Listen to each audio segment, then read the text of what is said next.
Hello, hello at welcome back po sa ating video lesson para sa Filipino. Sa pagkakataong ito po ang ating paksa ngayon. Denotatibo at konotatibong pagpapakahulugan. Tandaan, kapag pagpapakahulugan ang usapan, ito man po ay literal o simboliko ang pagpapakahulugan. Kaya ngayon ay pag-usapan natin ang dalawang ito. Ano po ang denotatibong pagpapakahulugan?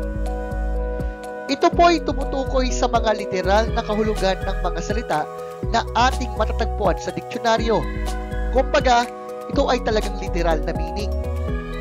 Kung papansinin niyo yung mga halimbawa, unang pangusap, matibay ang pagkakagawa ng haligi ng gusaling napuntahan namin kanina. Kumbaga, napaka-obvious naman. Ang tinutukoy dyan na haligi ay literal na haligi na siya matigas at malaking pundasyon ng tahanan. Yung pangalawa na pangungusap ay ito. Ang mga bituin ay napakaliwanag ngayong gabi. Obvious na obvious din naman ito Siyempre yung bituin, yung nakikita talaga natin kapag gabi. Yung liwanag sa kalangitan at iba pa. Pagka denotatibo, literal ang pagpapakahulugan. Tandaan natin yan. Paano naman ang konotatibong pagpapakahulugan? Ito po'y tumutukoy sa mga kahulugang nakabatay sa kung paano ginamit ang mga salita sa pangungusap.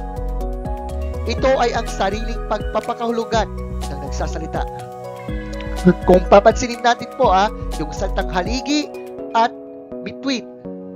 Dito, hindi na po siya literal, bagkus binigyan na ito ng ibang kahulugan o simbolismo. Halimbawa, si Ginoong Jonathan ay isang mahusay na haligi ng tahanan. Ngayon, kung gagamitin yung denotatibo, ibig bang sabihin, si Ginoong Jonathan ay isang literal na dingding o pader? Hindi po.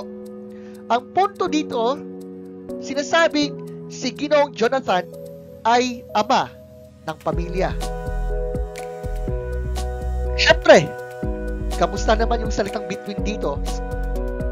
Sa pangalawang pangusap, sina Daniel Padilla at Catherine Bernardo ay talagang mga sikat na between ngayon. Ibig bang sabihin, literal ba silang mga between? Hindi. Ang punto, sila po'y mga sikat na artista. Ganun lang po yun. Tandaan natin, pag denotatibo, literal ang pagpapakahulugan. Pagka konotatibo, ito po ay sariling pagpapakahulugan ng nagsasalita. In short, symbolic ang punto ng konotatibong pagpapakahulugan. Tandaan po yung dalawa, konotatibo, denotatibo. Okay? Diyan po natatapos ang ating pagtalakay para sa paksang ito.